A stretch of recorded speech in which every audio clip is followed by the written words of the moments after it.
Hello guys, how are you all? I hope you all are doing well. So आज का जो हमारा topic है वो है कॉन्स्टिट्यूशन ऑफ इंडिया। अगर मैं बात करूँ कॉन्स्टिट्यूशन ऑफ इंडिया तो बेसिकली ये जो टर्म है कॉन्स्टिट्यूशन, इसका क्या मतलब होता है। तो ये जो कॉन्स्टिट्यूशन है ये basically it is a document, एक ऐसा document which contains basic legal framework, basic legal framework for what by which our country, our entire country is regulated।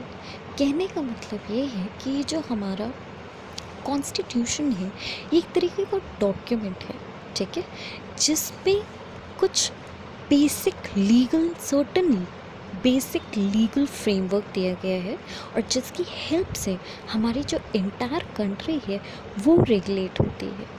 कहने का मतलब ये है कि हमारी कंट्री में अगर कोई भी एक्टिविटी कंडक्ट हो रही है, कोई भी ऐसी चीज़ें हो रही हैं जो लीगल पर्सपेक्टिव से रिलेटेड हो, मतलब लीगल मैनर में हो, ठीक है, वो activities that must be given in constitution of India, ठीक है। और ऐसी एक्टिविटी जो लीगल मैनर में नहीं हो रही होंगी, ठीक है, वो कॉन्स्टिट्यूशन में नहीं दी गई होंगी। अच्छा, अब ये जो कॉन्स्टिट्यूशन है ये एक डॉक्यूमेंट है, ठीक है। उसके आगे मैंने क्या बोला, which contains certain legal framework. अब ये सर्टन लीगल फ्रेमवर्क का क्या मतलब है, या सर्टन लीगल फ्रेमवर्क का मतलब है कि कुछ बेसिक प्रोविजंस मतलब कि हमारा जो कॉन्स्टिट्यूशन होता है उसमें कुछ बेसिक प्रोविजंस ही दिए गए होते हैं, डिटेल प्रोविजन नहीं दिए गए होते हैं। बेसिक प्रोविजन इन सेंस कि what can be done in a country and what can not be done. हमारे जो कॉन्स्टिट्यूशन में सिर्फ यही चीज़ें दी गई होती कि हम क्या चीज़ें people of the country what they can do and what can not, only these things are given in constitution. पूरा डिटेल प्रोविज़न नहीं दिया गया होता है। डिटेल प्रोविज़न के लिए डिफरेंट एक्ट्स बने हैं, ठीक है। इसको मैं एक एग्जांपल से बताती हूँ तो ज़्यादा बेटर समझ में आएगा। जैसे कि लेट्स से कोई कंपनी है XYZ, देयर सम कंपनी, ठीक है।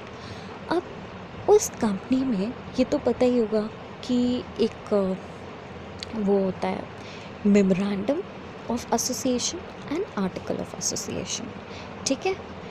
लेकिन जो मेमोरेंडम ऑफ एसोसिएशन होता है वो क्या होता है, किसी कंपनी का जो मेमोरेंडम ऑफ एसोसिएशन होता है वो बेसिकली क्या होता है, कॉन्स्टिट्यूशन ऑफ कंपनी, वो कंपनी का कॉन्स्टिट्यूशन होता है। कहने का मतलब ये है कि उस मेमोरेंडम में सिर्फ इतनी ही चीज़ें दी गई होती हैं कि कंपनी क्या कर सकती है, what company can do and what company cannot do. It defines and confines the power of company, ठीक है। सिर्फ इतना ही दिया होता है मेमोरेंडम ऑफ एसोसिएशन में कि कंपनी क्या कर सकती है क्या नहीं कर सकती है, ठीक है। लेकिन जो डिटेल प्रोविज़न दिए गए होते हैं वो आर्टिकल ऑफ एसोसिएशन में दिए गए होते हैं, मतलब पूरा डिटेल में कि क्या कैसे चीज़ें होंगी वो सारी चीज़ें आर्टिकल ऑफ एसोसिएशन में दी गई होती हैं।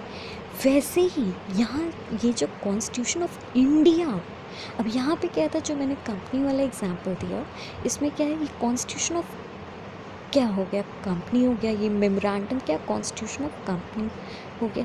लेकिन ये जो है, ये जो कॉन्स्टिट्यूशन ऑफ इंडिया है, इसमें क्या, ये जो कॉन्स्टिट्यूशन है इसमें इंडिया का, इसमें बेसिक लीगल फ्रेमवर्क दिए गए होते हैं कि हमारी कंट्री में जो पीपल है what they can do and what can not. लेकिन इसके डिटेल प्रोविज़न के लिए डिफरेंट एक्ट्स दिए गए होते हैं। अब जैसे कि कोई कंपनी है, ठीक है, तो हमारे कंट्री के कॉन्स्टिट्यूशन में ये दिया गया है कि हमारी जो कंपनी है, जो भी कंपनीज़ होती हैं, they will be regulated by companies act 2013, ठीक है। लेकिन अब उसका डिटेल प्रोविज़न के लिए कि कंपनी में कितने मेंबर्स होने चाहिए और सारी क्या चीज़ें होनी चाहिए, वो सारी चीज़ें for these detail things, detail provision, उसके लिए तो एक पूरा कंपनीज़ एक्ट अलग से बना हुआ है, ठीक है। लेकिन सिर्फ बेसिक चीज़ क्या कॉन्स्टिट्यूशन में दी गई है कि हमारी जो कंपनी है it will be regulated by companies act 2013, ठीक है। तो आई होप अब आपको ये टर्म कॉन्स्टिट्यूशन ऑफ इंडिया बहुत अच्छे से समझ में आ गया होगा। So if you like this video then like share and subscribe.